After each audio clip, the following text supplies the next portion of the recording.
exhortándoles a que permaneciesen en la fe, y diciéndoles: es necesario que a través de muchas tribulaciones entremos en el reino de Dios. Y constituyeron ancianos en cada iglesia, y habiendo orado con ayunos, los encomendaron al Señor en quien habían creído. El paso de establecer ancianos era fundamental para la iglesia fuera cuidada, guiada, protegida ante todas las tribulaciones que recibiría por causa del Evangelio. Esto no solo fue cierto al inicio de la iglesia en la época apostólica, sino sigue siendo cierto para nosotros en la iglesia del siglo XXI. Cada iglesia local necesita esa pluralidad de ancianos, obispos, pastores que cuiden, guíen, protejan, enseñen al rebaño del Señor. Como iglesia presbiteriana, nos queda claro que un solo pastor, anciano u obispo es incapaz de guiar y cuidar a la iglesia. Por eso, siguiendo el modelo del Nuevo Testamento, tenemos una pluralidad de estos pastores, ancianos u obispos para que, de manera colegiada o grupal, cuiden, enseñen, protejan y guíen a las ovejas del Señor que el Príncipe de los Pastores ha encomendado a nuestro cuidado. De ahí la importancia de tu consistorio, amada iglesia. Los ancianos son tus pastores y obispos que ha puesto el Señor en esta iglesia local para que a pesar de las tribulaciones permanezcamos firmes en el reino de Dios. La enseñanza sobre los ancianos, pastores u obispos como responsables o líderes de la iglesia es notoria en el Nuevo Testamento.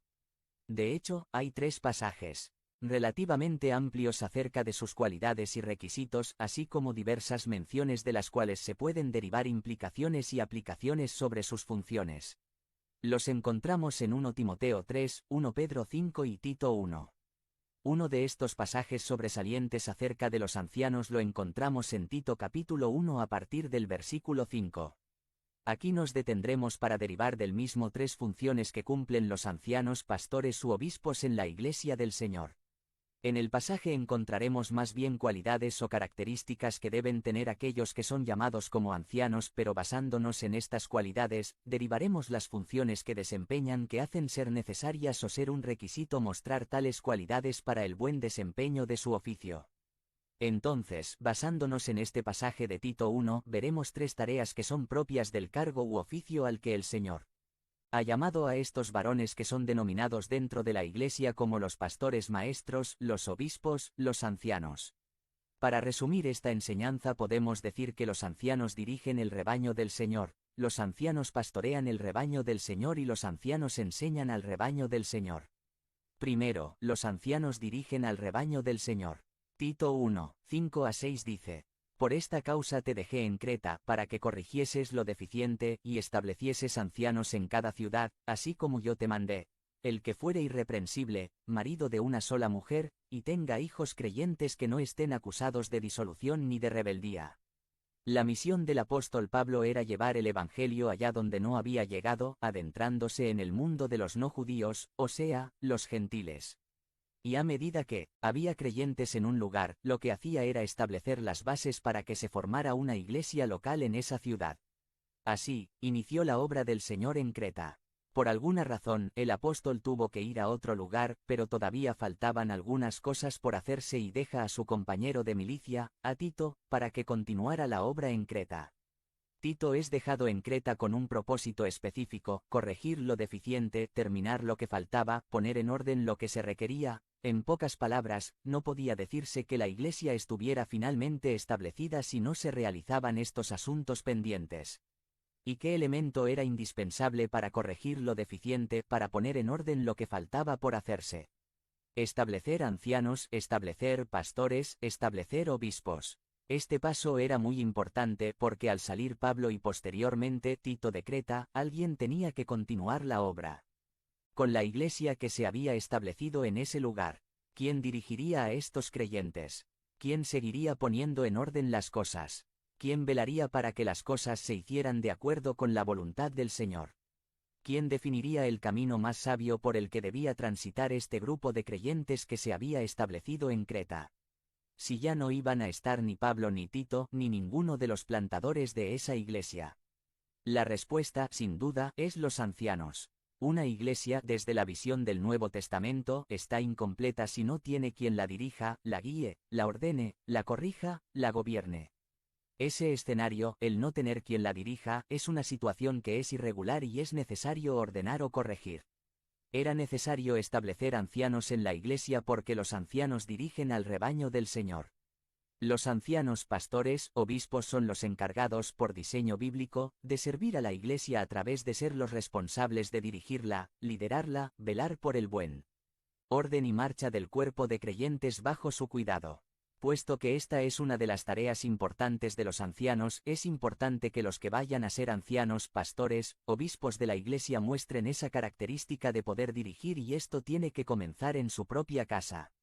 La primera característica que debía buscar Tito en aquellos que iban a ser establecidos como ancianos era que fueran irreprensibles en diversos aspectos. Y el primero de ellos en esta lista tiene que ver con cómo se comporta como dirigente o líder de su propia familia. Debía ser marido de una sola mujer y que tuviera una familia cuyos hijos que estuvieran bajo su cobijo, vivieran en orden y en sujeción al Señor. La lógica de observar a su familia es como dice 1 Timoteo 3, 5, porque el que no sabe gobernar su propia familia, ¿cómo podrá cuidar de la Iglesia de Dios? Si una de las funciones importantes de los ancianos es la de dirigir el rebaño del Señor, esa capacidad de dirección y liderazgo debe mostrarse desde su propia casa primero. Por eso, aquellos que anhelan ser ancianos deben comenzar primero a ir poniendo orden a lo que haya que ordenar en su propia casa, su matrimonio, su vida familiar. Este liderazgo amoroso y servicial le estará preparando para poder servir a la Iglesia del Señor con eficacia y bendición. También es importante notar que cuando la Biblia habla de los ancianos con relación a la Iglesia, no lo hace en singular, sino casi siempre en plural. O sea, no se habla del pastor de tal o cual iglesia, sino se habla de los ancianos, obispos, pastores de tal o cual iglesia en tal lugar. Es decir, esta dirección de la Iglesia, esta autoridad de la Iglesia no se ejerce por una sola persona, sino se ejerce en colectivo, en grupo, en colegiado.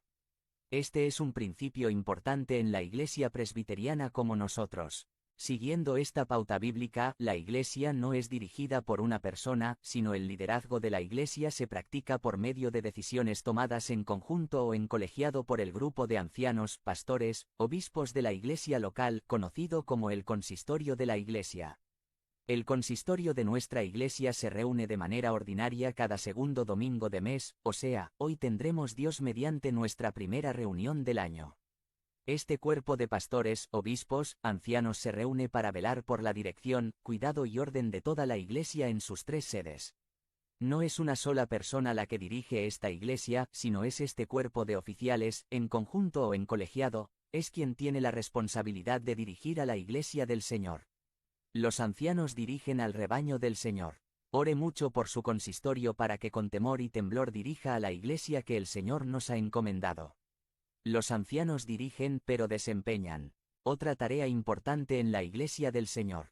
Segundo, los ancianos pastorean al rebaño del Señor. Tito 1, 7-8 dice: porque es necesario que el obispo sea irreprensible como administrador de Dios, no soberbio, no iracundo, no dado al vino, no pendenciero, no codicioso de ganancias deshonestas, sino hospedador, amante de lo bueno, sobrio, justo, santo, dueño de sí mismo. En estos versículos vemos una especie de perfil que debe caracterizar a los oficiales de la Iglesia. Notemos primero que anteriormente se ha referido a estos oficiales como ancianos como presbiteros y ahora se refiere a los mismos oficiales como obispos episcopos, es decir, supervisores, sobreveedores, cuidadores. Aquí se reafirma nuevamente lo que hemos estado mencionando, que ser anciano, obispo, pastor es el mismo oficio en el Nuevo Testamento. Estos ancianos que son obispos deben tener ciertos rasgos de carácter y de vida que son necesarios para el desempeño de su tarea. Se enfatiza la importancia de que estos rasgos caractericen al anciano al decir nuevamente que debe ser irreprensible en estas cosas. Primero se habla de cosas que deben estar ausentes en su vida y luego de cosas que deben estar presentes. Se habla de que debe estar ausente de su vida la soberbia, la ira, el desenfreno, la rebeldía, la codicia, entre otras cosas. Y en contraste, su vida debe caracterizarse por la hospitalidad, la bondad, la sobriedad, la rectitud, la santidad y el dominio propio. ¿Por qué el obispo debe ser irreprensible en todas estas cosas? Si observamos, todos estos no son habilidades, sino son rasgos de carácter, lo que una persona es, no tanto de lo que es capaz de hacer en términos de habilidades. Y estos rasgos son de naturaleza relacional, es decir, que tiene que ver con nuestro trato con otras personas, con nuestras actitudes y acciones en relación con otros. Por ejemplo, la hospitalidad, la bondad, la rectitud se ve en mi trato con otros. No puedo saber si soy hospitalario si no tengo contacto con otras personas. No puedo saber si soy soberbio si no interactúo en la vida diaria con otras personas. Todo este paquete de rasgos de carácter es muy relacional porque uno de los trabajos principales de los ancianos es relacionarse con personas porque tienen la función de pastorear a las personas. Los ancianos tienen la función de pastorear al rebaño del Señor y por ende tienen que oler a oveja. Es decir, estar con el rebaño, entre el rebaño y en medio de rebaño. Una de las cosas más importantes que hacen los ancianos, pastores, obispos es relacionarse con las personas porque tienen que pastorearlas en los caminos del Señor. Tienen que cuidarlos, velar por sus vidas, aconsejarlos, advertirles, corregirlos, animarlos. El pastoreo de los creyentes es una tarea 100%